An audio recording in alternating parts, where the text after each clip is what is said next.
Hey guys, alright, so this is going to be video number 2 in my reloading series, and like I mentioned last time, if you want to, you can go watch somebody else's reloading videos, because I ain't really that good, and I'm not very, what do we say, radio voiced, I guess. But if you're like me, you like to watch a bunch of different videos by a bunch of different people whenever you're trying to go on YouTube to learn how to do something. My last video was on 38 Special. This one is going to be on 270 Winchester. Unfortunately, I only have one empty case for 270. So I'll just have to make that one and show y'all on that one. I also have 9mm, and I was thinking about using my 380 projectiles to make a 9mm, but I don't think I'm going to, because I am out of 9mm projectiles at the moment.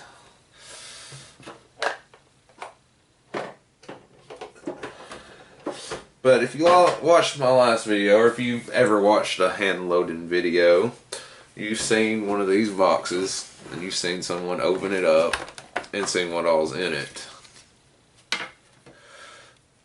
This one has exactly everything the 38 had, with the exception of the little Schaefer, is what I called it. The 38 has a Schaefer, and the 270 doesn't. The 9mm doesn't. The 38 is the only one I've ever seen with that. And what I called the size and die in the last video, this piece is a lot bigger, and the adjustment for bullet seat is on the size and die for this 270, and on the 38 it was just built into the priming tool / bullet seater.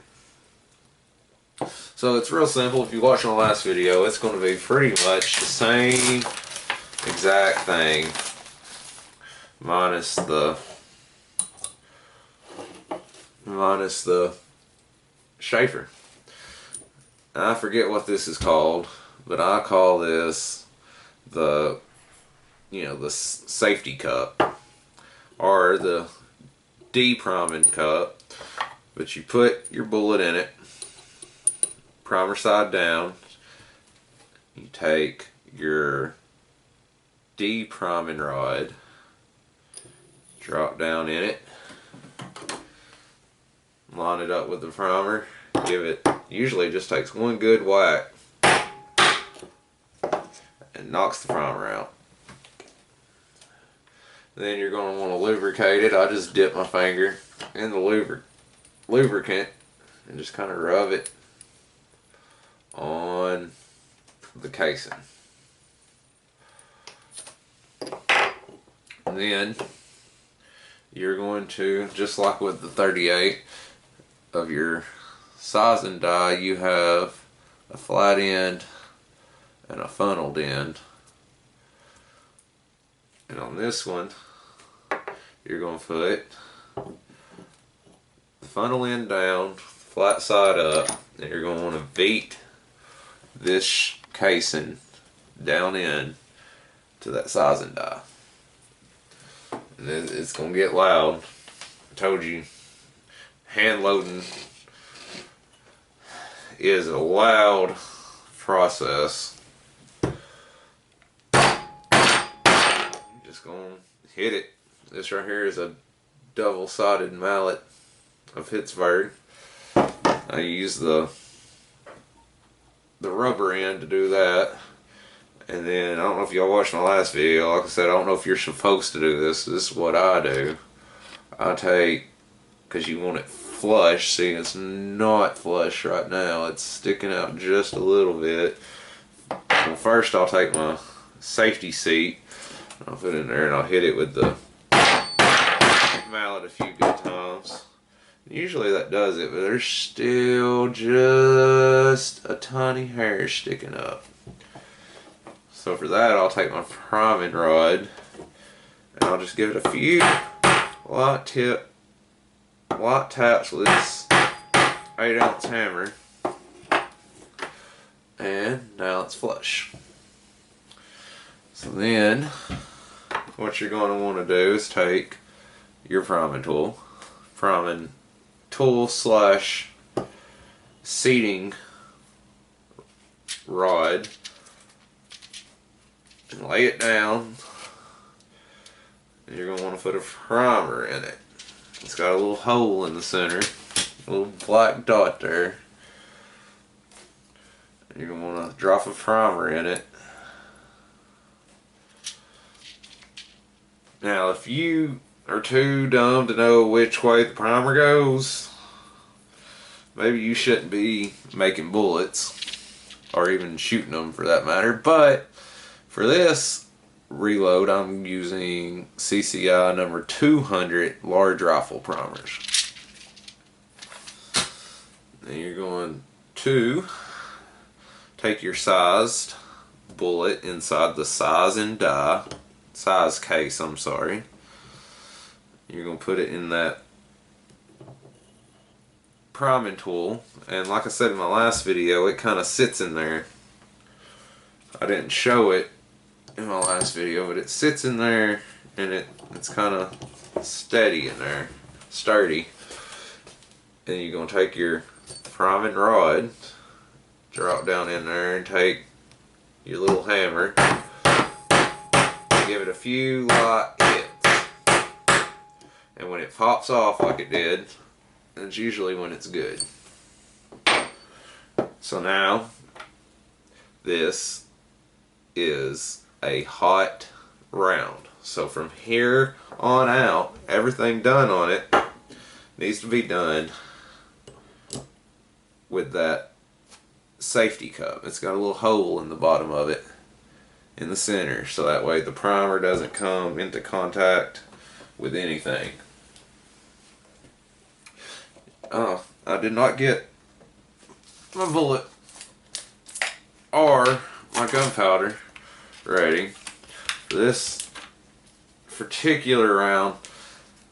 I'm doing a little experiment here. I'm using some IMR 4350 as my powder, and as my bullets I'm using, mentioned in my last video, the Outpost Armory. They have their own little brand of pulled bullets that they salvage, and I've got them in a little moonshine container here. But what you're going to do is I'm having to speed this along. My camera is almost out of memory. But you take your powder for it in a cup, and you go take your little dipper and stick down in that cup. Get you a nice flush serving of it. And on these bigger ones, the bigger scooper, you're gonna need a funnel to pour that down in there.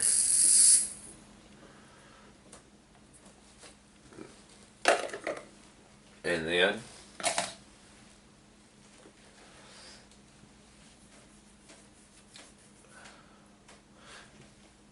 after you've got it powdered, take your bullet just like any other,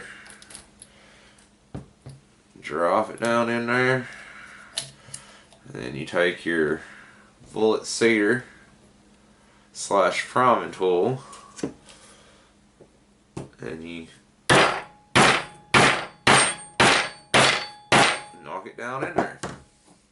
The cool thing about this compared to them 38s is you don't have to crimp this round. So this round is now done. Sorry guys, my camera is running out of memory real fast. I've got 2 minutes, so I'm gonna have to make this quick, and we kind of fast forwarded a bit. But anyway, now we're to your post loading inspection, if you will. And like I said in my last video, I do the shaking way, and it's really nice. You can hear it real nice in these big old rifle rounds. So you can hear that, and we got to weigh it. And 270s, if I'm not mistaken, usually weigh around 24, 25, 26 grams. So that one is at 24. I got 1 minute left, and then I got to take the micrometer and measure it. And for a 270, its overall length is 84.84 millimeters. And this one's overall length is 79.57. And then its trim length should be 64.51 millimeters or shorter. And this one is 64.28. And my camera is running out. It is telling me it is almost done. But yeah, so this one is 64 point, well, now it's saying 64.39 millimeters, so it is within spec. So there you go. You have got a 270 that you have hand loaded, and you should have fun shooting. The only negative is, since it's a rifle, it's a lot harder to chamber check it without the tool. They do make a tool